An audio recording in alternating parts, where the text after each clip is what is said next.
오늘 우리는 시편 146편의 본문을 읽었습니다.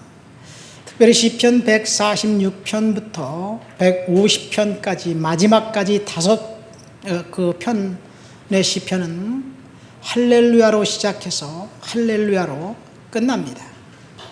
그래서 이 시편을 할렐루야 시편이라고 합니다. 이 할렐루야 시편이 시편 150편의 결론입니다. 결론이 있다면 서론이 있겠죠. 시편의 서론은 시편 1편과 2편입니다. 그러면 시편의 저자들의 절반은 다윗이 썼습니다. 그리고 솔로몬도 한 편, 모세도 한 편, 솔로몬이 두 편, 모세가 한 편, 아삽의 아들들과 고라 자손들이 서너 편, 그 밖에 이름 없는 저자들이 썼는데, 이렇게 쓴 시편을 누군가가 의도적으로 편집했다는 것을 알 수 있습니다. 흩어져 있는 시편, 찬송가가 여기저기에 있는 것을 의도적으로 편집해서 하나님 앞에 나와 예배할 때 찬송가로 편집했습니다. 그럼 누가 언제 편집했을까요? 누가 편집했는지는 모릅니다.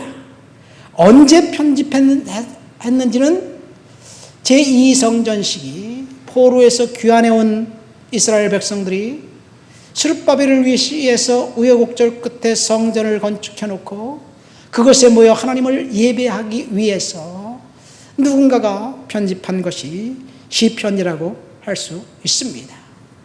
그러면 찬송가가 있다는 것은 전문 찬양 사역자들이 있다는 것을 의미합니다.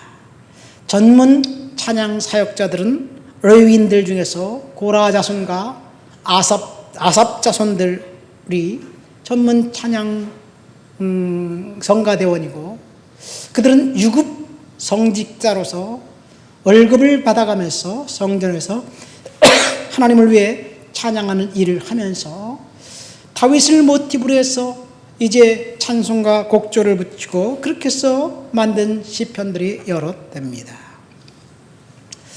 모세가 이제 출애굽하고 난 다음에 여호수아에게 명령해서 가나안 땅에 들어가 정착하라고, 가나안 땅에 정착하기 직전에 모세가 12지파에게 땅을 분배해서 각 지파별로 땅을 분배받았습니다. 그런데 레위 지파는 땅을 분배받지 못했어요. 그 대신 12지파에게 땅을 분배한 그 각 지방에 48개의 성읍, 그 중에 6개는 도피성입니다. 이 48개의 성읍에 골고루 레위 지파를 나누어 흩어져서 살게 했습니다. 각 마을에는, 각 도시에는 제사장이 있었고, 그리고 거기에 레위인들의 여러 사람들이 성전에서 수종 들고 사역하면서 그곳에서 하나님을 예배하는 예배 공동체로 하나님은 이스라엘 백성들을 만드신 거예요. 유대인들 12지파 중에서 레위 지파가 땅을 분배받지 못했다는 것은 농사를 짓지 못하고 수입이 없다는 것을 의미하는데, 그 레위 지파의 수입은 하나님이 됩니다. 하나님께서 먹여주시고 하나님께서 공급해 주신다는 이야기인데, 그들을 공급해 주는 것은 이스라엘 나머지 땅을 분배받은 지파들이 하나님 앞에 바친 11조가 이제 레위 지파의 기업이 되었습니다.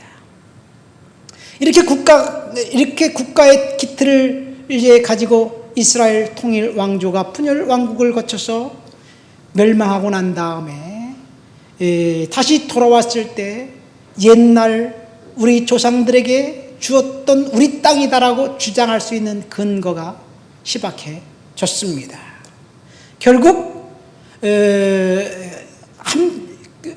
자기 땅을 차지하지 못하면서 그냥 이스라엘 공동체를 만들어 사는데, 그 중에 레위 지파는 여전히 하나님을 찬양하는 일들을 하면서 하나님을 열심히 섬겼습니다. 자, 이렇게 하나님을 예배하면서 예배 찬송가로 편집한 것이 시편인데, 그 중에 우리는 할렐루야 시편의 첫 번째인 시편 146편의 말씀을 읽었습니다. 우리 한번 1절, 2절 말씀 보니까 할렐루야 내 영혼아 여호와를 찬양하라. 나의 생전에 여호와를 찬양하며 나의 평생에 내 하나님을 찬양할지어다. 이런 고백으로 본문은 시작됩니다. 왜 하나님을 찬양해야 하는지, 3절 말씀을 보니까 귀인들을 의지하지 말고 도울 힘이 없는 인생도 의지하지 말라는 말씀을 볼 때 하나님만이 도움이 되시기 때문에 우리가 하나님을 찬양해야 한다고 시인이 고백하는 거예요. 여러분, 우리는 하나님을 찬양하고 하나님을 경배해야 될 줄 믿습니다. 그렇다면 하나님을 찬양한다는 말이 무슨 의미일까요? 우리들의 지금의 삶 속에서 입술을 흥얼흥얼거리면서 복음송을 부르고 찬송가를 부르는 것이 찬양일까요? 맞습니다. 찬양 맞습니다. 교회 와서 하나님 말씀을 듣고 예배하는 것이 찬양일까요? 그것도 맞습니다. 그럼 우리가 일상생활을 할 때 하나님을 찬양한다는 것이 뭘까?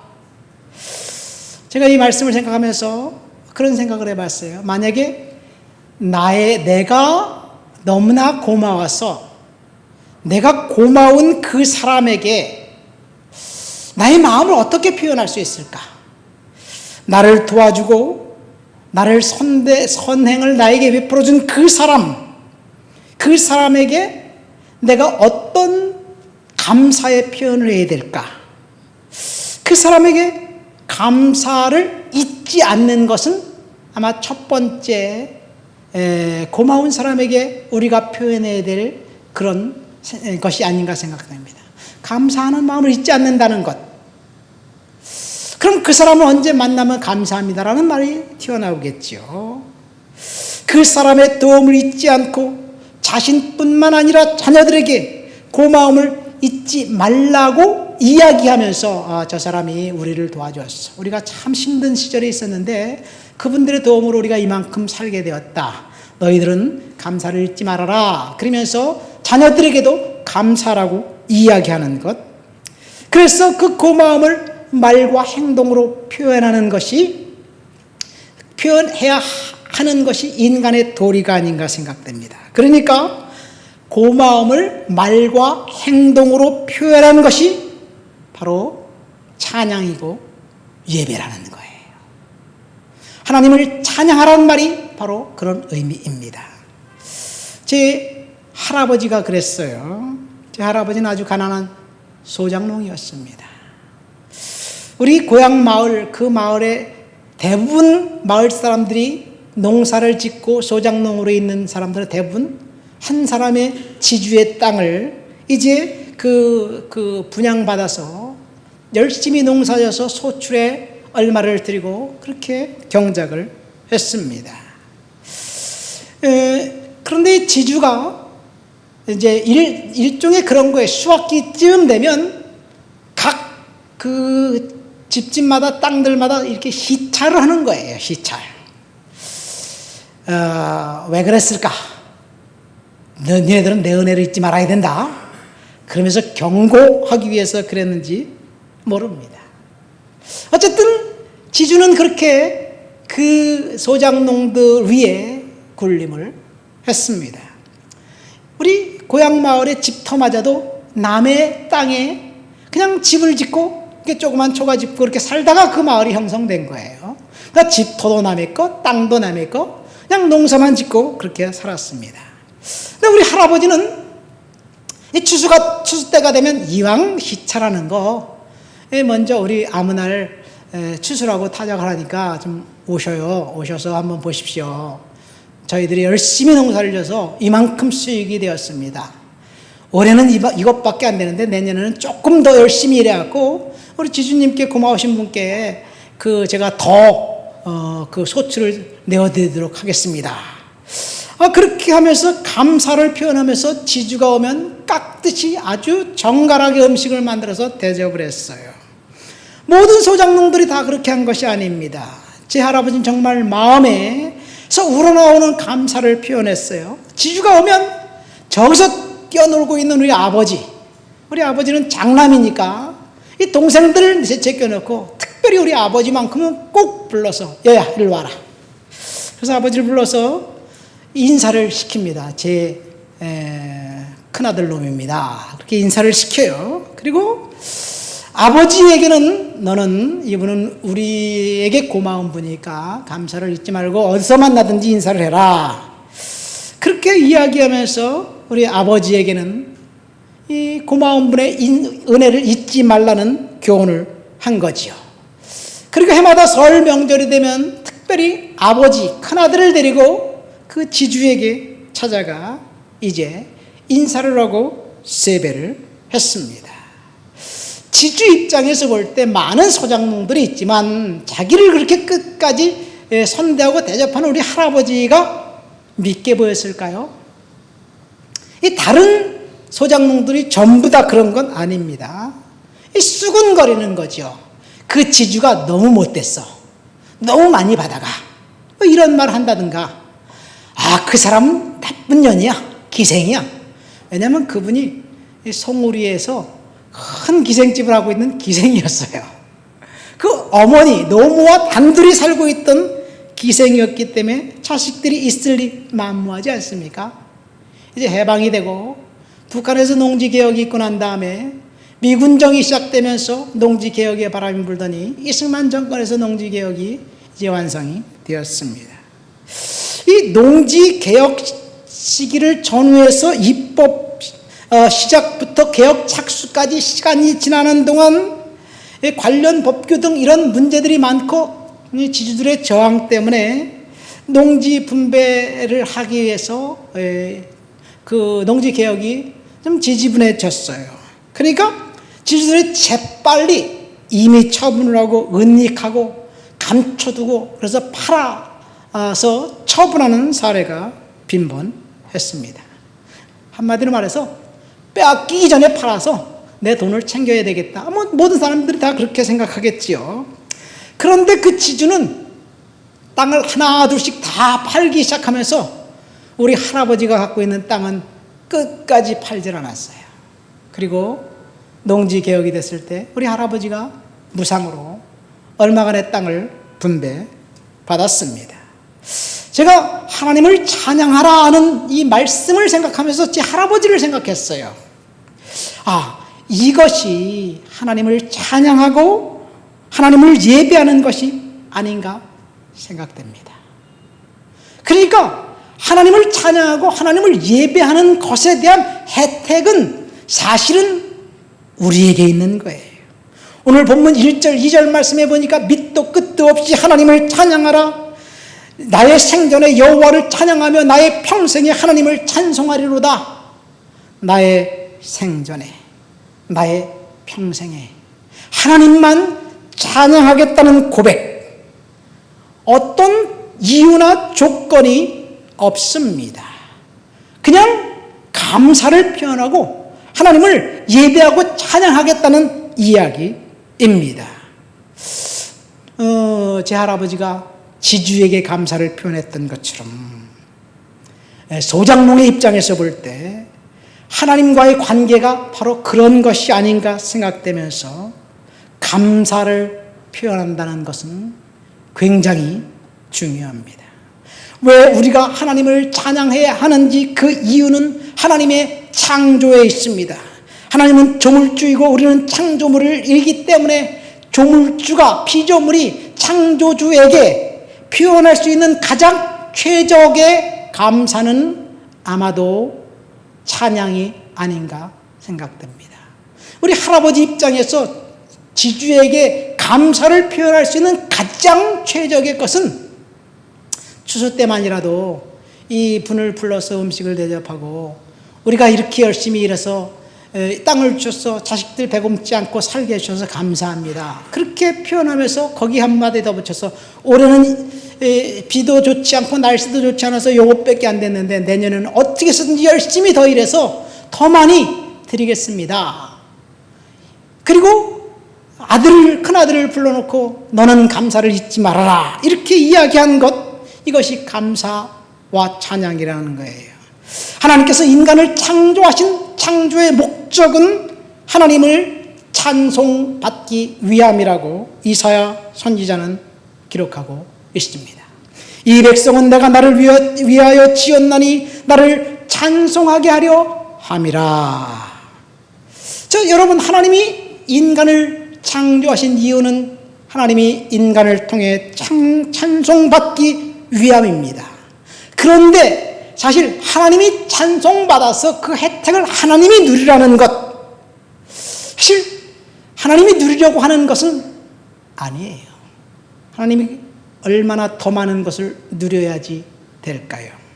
하나님을 찬송하는 그 백성들에게 하나님께서 축복하기 위한 하나님의 특별한 섭리가 거기 있습니다. 그러니까 우리가 하나님을 찬송하고 하나님을 예배하는 것, 그거에 대한 혜택과 은혜는 하나님께 돌아가는 것이 아니라 우리 자신에게 있는 거예요.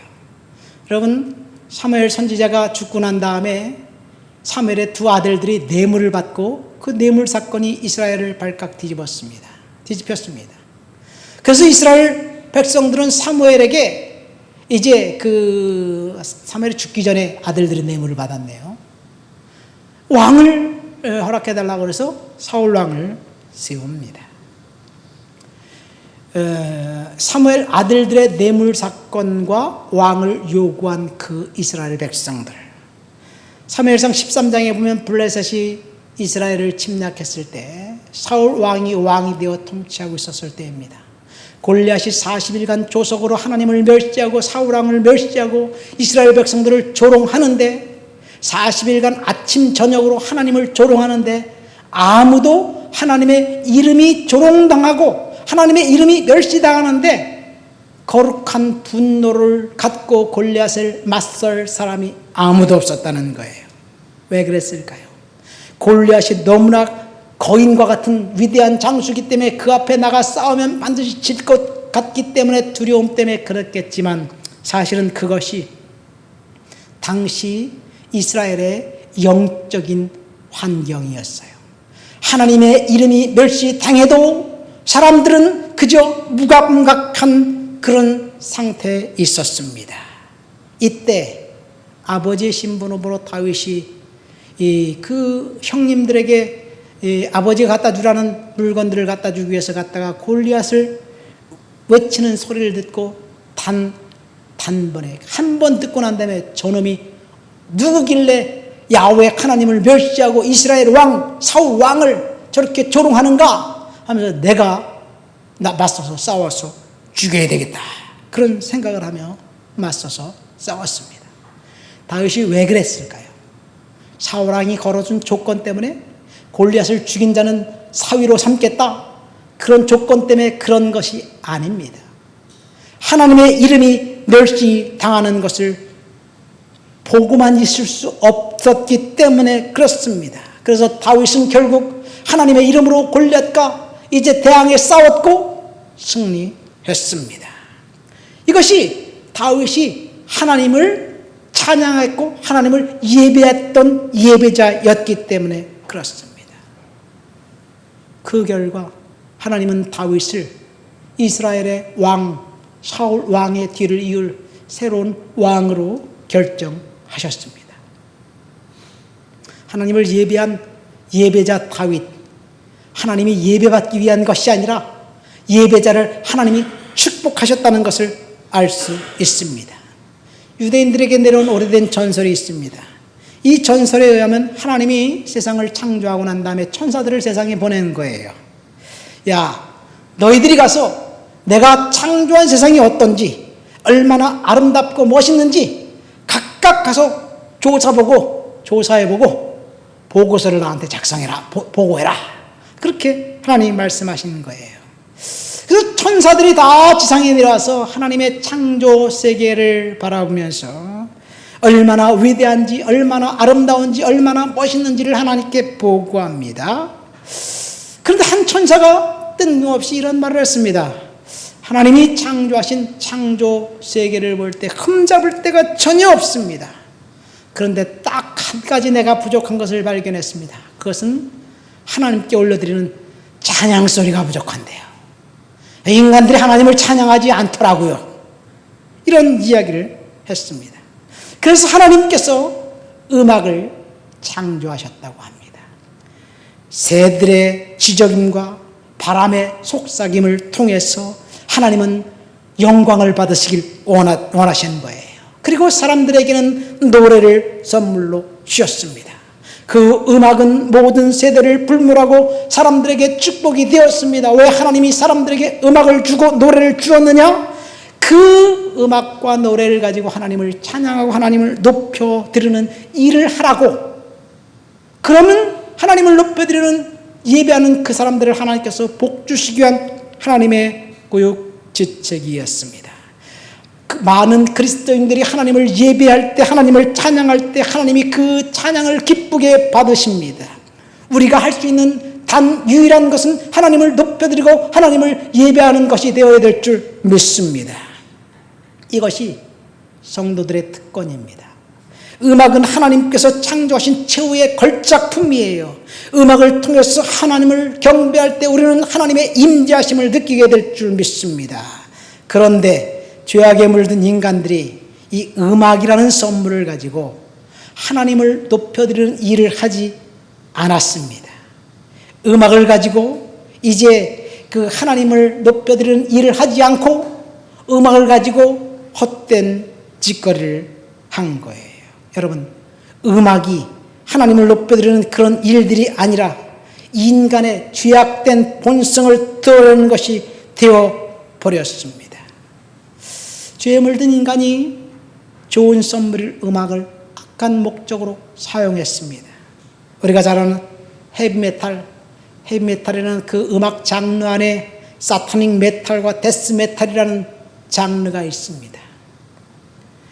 주제는 사탄, 죽음, 고통, 절망, 지옥 같은 것들을 찬양하는 거예요. 우리나라도 일제시대에 윤덕신이라는 사람이 사회 찬미라는 노래를 불렀잖아요.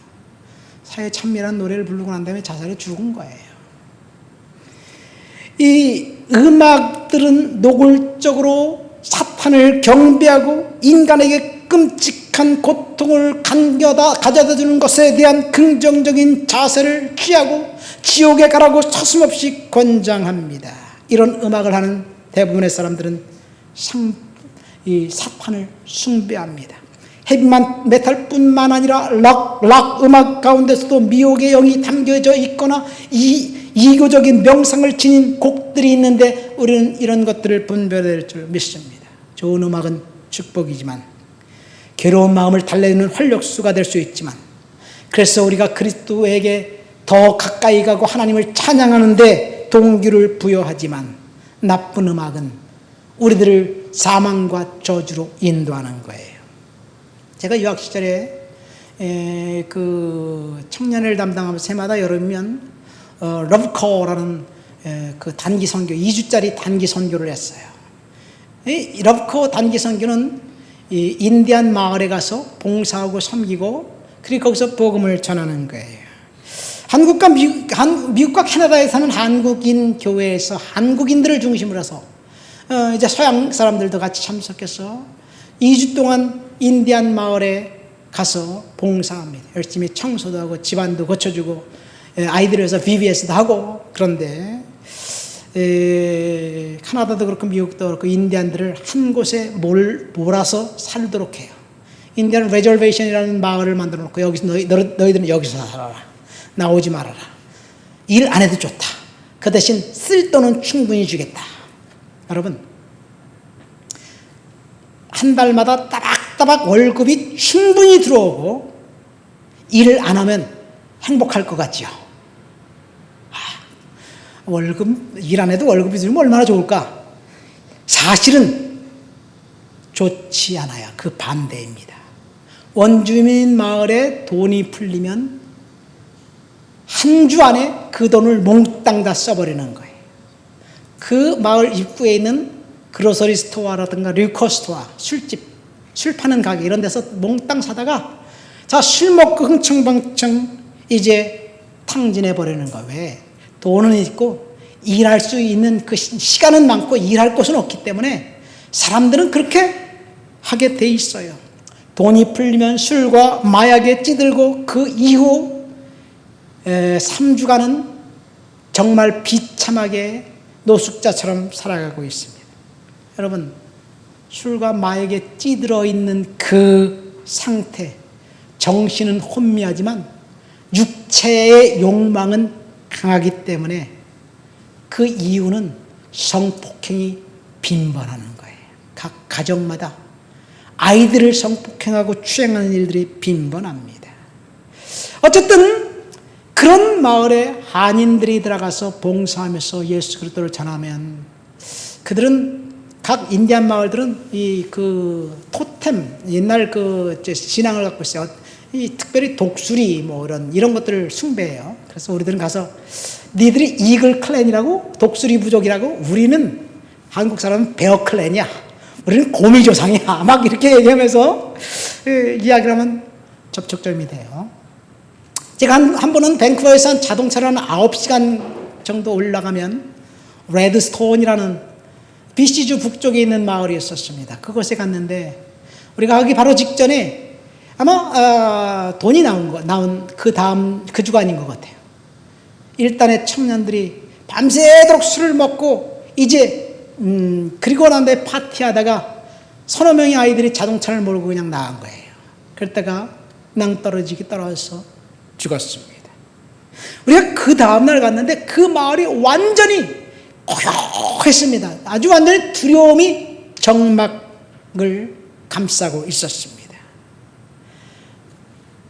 너무나 큰 슬픔 가운데 있었습니다. 이런 마을에 가서 복음을 전하는 것 굉장히 중요합니다. 이 트랜스포메이션이라는 그 비디오에 보면 카나다 북쪽에 니느부시라는 테리토리가 있습니다. 그 인디안 마을에 강력한 회개 역사가 일어나니까 이 젊은 청년들이 이 인디안 마을회관 앞에 모여서 하나님을 예배하다가 그 마을 앞에 마당에 각각 집에서 헤비메탈, 락, 음악 CD, 그 다음에 포르노 잡지, 이상한 사탄을 경배하는 책 이런 것들을 갖고 와서 던져버리고 불사 질르는 그런 광경이 있습니다. 부흥이 찾아오고 난 다음에 그 마을에 어떤 일이 벌어졌느냐.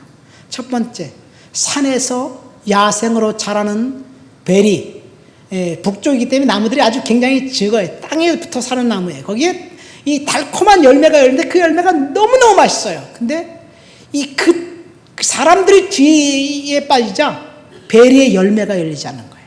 근데 부흥이 맞아 베리의 열매가 열리기 시작했고, 부흥이 맞아 도망갔던 와일드 애니멀이 다시 돌아오기 시작했습니다.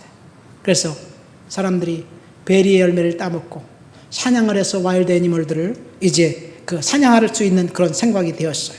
그러니까 부흥이 있고 난 다음, 하나님을 예배하고 난 다음에 첫 혜택과 수혜자는 동식물들이었고 땅이었습니다. 하나님을 예배한 축복은 인간에게 있습니다. 어떤 사람은 하나님을 왜 자신을 예배하고 경배하라고 그 하는 하나님에 대해서 오해를 합니다. 못마땅하게 생각합니다. 질투하는 하나님이라고 왜 자기만 경배하라고 그래? 막 그러면서 하나님을 오해합니다. 여러분, 하나님을 예배하고 경배하라는 이유는 하나님을 위한 것이 아니라 우리 인간을 위한 거예요. 사실 이 세상은 찬양 소리로 가득 차 있습니다. 무슨 말이냐면요, 여러분들이 만약에 어떤 정말 결혼할 나이가 돼서 아름다운 아내와 결혼한다고 생각해 보세요. 그러면 그 남성은 자기 결혼할 배우자에 대해서, 야, 내 여자친구 봤어? 정말 예뻐. 사진을 갖고 다니면 사람들마다 자랑할 거예요. 그렇죠? 이것이 찬양이에요. 그러니까 우리가 뭔가 자랑하는 것, 그러니까 이 세상은 자랑거리로 가득 차 있습니다. 우리는 다른 사람을 만나면 뭔가 자랑할 수밖에 없어요. 자식들을 자랑하고 돈을 자랑하고 그 다음에 남편과 아내를 자랑하게 돼 있어요. 이게 자랑이 찬양입니다. 우리는 하나님을 자랑하고 하나님을 높여 드려야 될 줄 믿습니다. 자기가 높이 평가하는 대상, 누가 시키지 않아도 자랑해요. 자기가 경험한 것, 그래서 특별한 보호받은 것, 누가 시키지 않아도 자랑합니다. 이것이 찬양이에요. 하나님을 찬양하라고 말씀하신 시편 기자는 자기가 좋아하는 것들에 대해서 다른 사람들에게 말하라고 명령하고 있는 거예요. 자기가 가치 있게 여기는 것을 기꺼이 찬양하는 것, 그것이 우리가 해야 할 최대한의 하나님을 경배하는 모습이 아닌가 생각됩니다. 예배가 축복이고 예배가 찬양이 축복입니다. 하나님을 하라는 명령과 함께 3절 말씀에 보니까 귀인들을 의지하지 말고 도울 힘이 없는 인생도 의지하지 말라고 이야기하고 있습니다. 여러분, 우리가 하나님을 의지할 것인가 사람들을 의지할 것인가 결정하라는 이야기예요.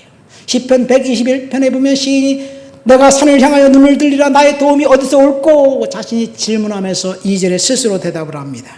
나의 도움은 오직 천지를 지으신 여호와에게서로다.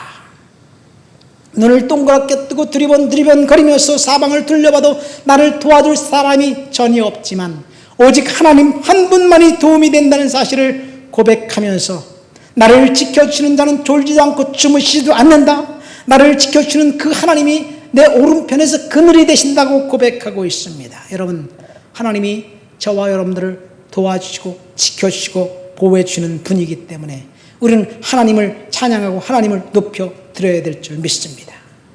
사람들에게 도움을 요청하면 사람들이 도와줄까요?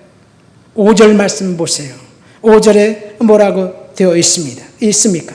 야곱의 하나님을 자기의 도움으로 삼으며 여호와 자기 하나님에게 자기의 소망을 두는 자는 복이 있도다. 여기서 보면 왜 야곱의 하나님이라고 이야기했을까요? 아브라함의 하나님도 계시고 이삭의 하나님도 계신데 야곱이 형을 피해 도망갈 때 정말 또 너무너무 다급해서 이 형을 피해 도망가는데 단숨에 72km나 되는 곳을 도망갔어요. 여러분, 이 하루에 72km를 가려면 1시간에 5km씩 7시간을 가야 돼요. 네? 그렇죠. 그러니까 이렇게 열심히 도망갔어요. 왜? 너무나 다급했기 때문에 그렇습니다. 그것에서 야곱은 사닥다리 속에서 임재하신 하나님을 만났고 하나님이 야곱에게 내가 너와 함께한다. 내가 너를 이 땅에 다시 돌려보내주겠다. 끝까지 너를 함께 하신다는 약속을 받았습니다. 그 하나님이 저와 여러분들과 함께 하신다는 사실을 믿으시길 예수님의 이름으로 축원드립니다. 그래서 그 하나님 만나고 야곱은 아침에 일어나 자기가 돌베개에 베고 잤던 그 돌에 기름을 붓고 그것의 이름을 베들이라고 부르면서 서원을 합니다. 무슨 서원을 합니까? 내가 다시 이 땅에 돌아오면 하나님께 11조를 하겠습니다. 하나님을 예배하겠습니다. 이런 고백을 합니다. 이후 야곱의 삶은 어땠나요? 20년 동안 정말 비참했습니다. 만나는 사람들마다 그를 속였고 만나는 사람들마다 그를 이용하려고만 했습니다.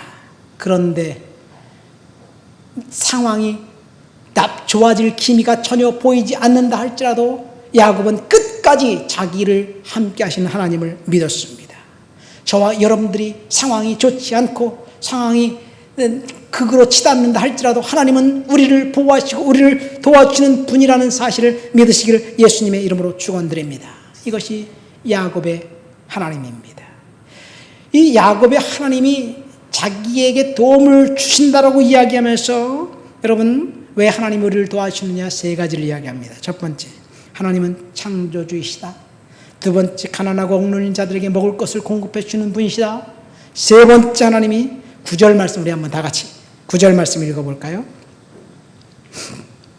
8절 9절 읽겠습니다. 여호와께서 맹인들의 눈을 여시며 여호와께서 비굴한 자들을 일으키시며 여호와께서 의인을 사랑하시며 여호와께서 나그네들을 보호하시며 고아와 과부를 붙드시고 악인들의 길을 굽게 하시는도다. 여기 보니까 가난한 자들, 억눌린 자들이 먹을 것을 주시고 공급해 주신다고 이야기하면서 악인들을 심판하신다 라고 이야기하고 있습니다. 야곱의 인생 가운데 악인들이 승승장구하는 것 같았지만, 그리고 선인 하나님을 따르는 자신은 불이익을 당하는 것 같았지만, 하나님께서는 악인들을 결국은 심판하신다고 이야기하고 있습니다. 오늘날도 마찬가지예요.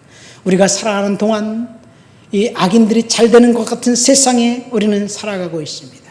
그러나 하나님이 반드시 갚으실 거예요. 말씀을 뵙습니다. 오늘 우리는 하나님을 찬양하라. 왜? 라는 제목으로 할렐루야 시편인 146편의 말씀을 통해서 은혜를 받았습니다. 우리는 하나님을 찬양해야 합니다. 하나님을 찬양하는 찬양 혜택은 바로 찬양하는 저와 여러분들에게 있습니다. 진짜 축복은 이 세상에서 승승장구하는 것이 아니라 하나님을 자기의 도움으로 삼고 살아가는 사람들에게 있다는 거예요. 하나님만이 저와 여러분들의 도움이 됩니다. 무엇이 찬양입니까? 찬양은 고마운 사람들에게 자신의 고마움을 표현하는 것이라고 이야기했어요. 무엇이 찬양입니까? 바인 신구약 단어 해설 사전이라는 것에 보면 찬양은 이야기하는 것이라고 정의했습니다. 하나님을 찬양하는 것은 하나님의 위대한 일을 이야기하는 거예요. 누구에게 이야기하는 거냐? 옆 사람에게 이야기하는 거예요. 여러분, 우리가 기쁜 일이 있을 때 흥얼거리면서 노래가 나오는 것처럼 만나는 사람들마다 하나님이 내 인생에 이렇게 축복해 주셨다는 사실을 이야기하는 것, 이것이 찬양입니다. 다른 사람들을 만나면 사람들은 비난하기에 급급합니다. 다른 사람들을 디스하기에 급급합니다. 어떤 사람은 자기를 자랑하고 남편을 자랑하고 자식들을 자랑하기에 급급합니다. 자랑할 것이 없으면 하다못해 지집 강아지 새끼까지 자랑을 해. 아, 우리 개새끼가 너무너무 예뻐 막 그러면서 자랑을 해요. 다 무익합니다. 누굴 자랑해야 될까요? 우리 하나님을 자랑합시다. 우리 옆에 있는 분들과 이야기할까요? 우리 하나님을 자랑합시다. 이것이 찬양입니다. 우리 다 같이 통성으로 기도합니다. 하나님 아버지, 하나님을 자랑하면서 그렇게 믿음으로 살아서도록 주여 도와주시옵소서 기도합니다. 하나님 아버지 감사합니다. 오늘도 주님 앞에 나와 주를 높여드리고 주를 찬양하고 주를 예배합니다. 성령의 능력과 충만과 거룩한 역사로 사로잡아 주시옵소서. 우리가 하나님을 자랑하고 하나님을 높여드리고 하나님을 예배하는 하나님의 자녀, 하나님 백성 되도록 주여 도와주시옵소서. 입술을 열어 하나님을 자랑하고 하나님을 높여드리고 하나님을 찬양하길 원합니다. 주님 영광 받아 주시옵소서. 예수님의 이름으로 기도합니다. 아멘.